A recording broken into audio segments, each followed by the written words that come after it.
ये पूर्णिमा भारद्वाज।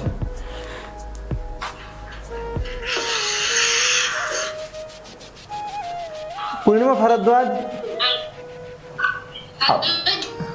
आवाज आ रही है आपको? जय हिंद। जय हिंद भैया, आपकी वॉइस क्लियर नहीं आ रही है।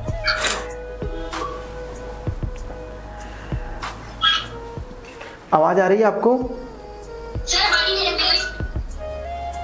आपको आवाज आ रही है? हाँ, आवाज आ रही है आपको? हाँ सर, आ रही है। जी पूछिए आप क्या पूछना चाहती हैं? हाँ सर। सर नहीं, आपकी वॉइस ठीक से नहीं आ रही है। हेलो, आपकी वॉइस ठीक नहीं आ रही है। सर शायद टेक्निकल प्रॉब्लम होगा, क्योंकि मुझे तो आ रही है आपकी आवाज। आपकी तरफ से क्लियर नहीं है बिल्कुल, मतलब कि अब एक बार आप बताइए, अगर हो सकता है क्लियर आए तो। आप पूछिए सवाल क्या पूछना चाहती हैं? सर से एक बार बात करिए। जी सर, मेरा सवाल ये है कि हम आर्ट्स बैकग्राउंड में होते हुए भी हमारी मैथ और रीजनिंग को स्ट्रॉन्ग कैसे कर सकते हैं, इसमें हमारे पकड़ कैसे बिठा सकते हैं इससे? भाई आर्ट्स वाले ही हैं सारे के सारे। एक बात बता दूं, क्योंकि कंपटीशन एग्जाम में जो मैथ आता है ना वो 10th लेवल तक का ही आता है, और 10th सब पढ़ कर आए।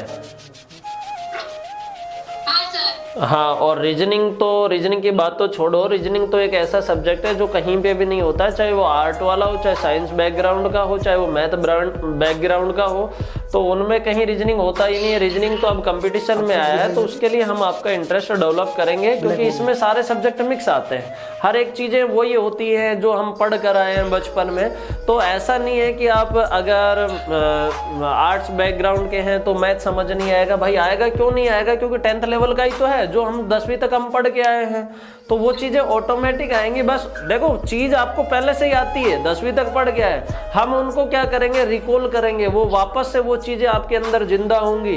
आपको वापस से वो चीज़ें पढ़ाएंगे कि हाँ सर, ये तो अब प्रॉफिट लॉस है, लाभ हानि है, बचपन में सबने पढ़ा है। मैथ में पढ़ा है कि नहीं पढ़ा है? सब लोगों ने पढ़ा है। अब ब्याज है, सिंपल इंटरेस्ट, कंपाउंड इंटरेस्ट, सब लोगों ने पढ़ा है। बस हम उन चीज़ों को क्या करेंगे, वापस से आपको रिवाइज करवाएंगे कि हाँ भाई ये चीज़ तो तुम पढ़ के गए हो, है ना।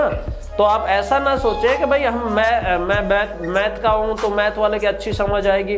भाई एक बात मैं बता दूं ना, कि आपको बहुत सारे टीचर ऐसे मिल जाएंगे जो साइंस बैकग्राउंड के हैं, लेकिन जो आज हिस्ट्री और ज्योग्राफी और पॉलिटिकल पढ़ा रहे हैं। कंपटीशन एग्जाम की बात कर रहा हूँ, उन्होंने भी तो तैयार किया, उनका तो बिल्कुल हटके था, लेकिन वही 10th लेवल का है। तो चीज़ें ऑटोमेटिक, जब पढ़ने से चीज़ें ऑटोमेटिक क्लियर होती है। ऐसा मत सोचो आप कि भाई साइंस वालों के आर्ट समझ नहीं आएगा, आर्ट वालों के साइंस समझ नहीं आएगी। वही चीज़ें हैं बचपन की जो चलती आ रही है। जी सर, और सर नेक्स्ट तो रीजनिंग में थोड़े वीक है हम, तो उसके लिए क्या करें? उसके लिए ज़्यादा से ज़्यादा प्रैक्टिस करनी है।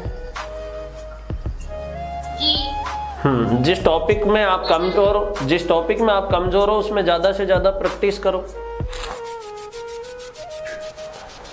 सर मैं ऐसे बोल रही थी कि मैं आईएएस की तैयारी करना चाहती हूँ, तो उसमें काफी सारे सब्जेक्ट होते हैं, तो इसके लिए फिर हम मैथ और रीजनिंग के लिए भी टाइम कैसे निकाले, क्योंकि एक तो ये हमारे वीक सब्जेक्ट हो गए, अब इसको तो फिर ज्यादा टाइम देना पड़ेगा।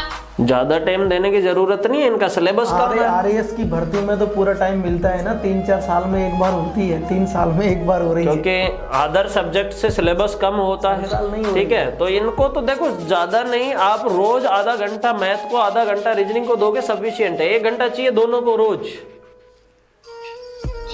हाँ, तो एक फिक्स बना लो, 1 घंटा मैथ रीजनिंग रोज पढ़ना है, तो मतलब पढ़ना है।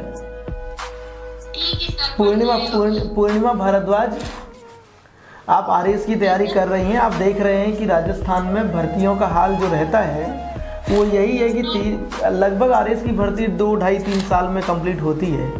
आप ये नहीं कह सकते हैं कि आपको टाइम नहीं मिल रहा है, आप टाइम से जाग नहीं रहे हैं, ये अंतर होता है केवल।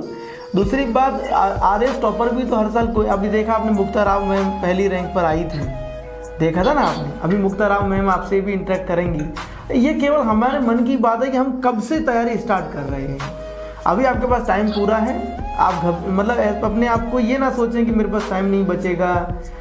आप अपनी एनर्जी को सही दिशा में लगाएंगी, ठीक है। आपके अंदर बहुत हौसला है, हिम्मत है और आपके अंदर जुनून भी है, मैं देख रहा हूँ लगातार। और स्टूडेंट से भी हम बात करते हैं, लेकिन लगता है आपसे बात करने के बाद कि आपके अंदर हौसला है, हिम्मत है, जुनून है। लेकिन एक सही दिशा में एनर्जी लगी तो परिणाम बहुत अच्छे आ सकते हैं। जी सर। ठीक है ठीक है सर। जी। अभी बच्चे जुड़े हुए हैं, मैं सभी बच्चों से एक बात जरूर कहूँगा कि आप सबको टेलीग्राम चैनल आपने ज्वाइन किया हुआ है और सूचनाएं मिलती हैं टाइम पर, लेकिन आप लास्ट टाइम पर ही केवल जागते हैं, फिर शाम को लगातार सभी नंबरों पे फ़ोन करते रहते हैं, कभी किसी पर कभी किसी पर कि सर मेरा नहीं जुड़ रहा है, मुझे जुड़वाइए, इस तरीके से। तो ये ठीक नहीं है। और जितनी भी पोस्ट आती हैं अपने दोस्तों के साथ आप शेयर करेंगे तो लोगों को पता चलेगा। आज एक बच्ची ने दिन में फ़ोन करके बताया था कि सर कॉलेज से सूचना हमें बहुत पहले मिल गई थी, लेकिन और स्टूडेंट्स को तो पता ही नहीं था, जबकि अखबार में विज्ञप्ति जारी हुई कॉलेज में, कॉलेज की ओर से गूगल फॉर्म भरे गए हैं सर कॉलेज की ओर से, लेकिन सब बच्चों को सूचना नहीं मिली है। तो कोशिश आप लोग करें, जो भी पोस्ट आप तक पहुंचती है उसे शेयर करें।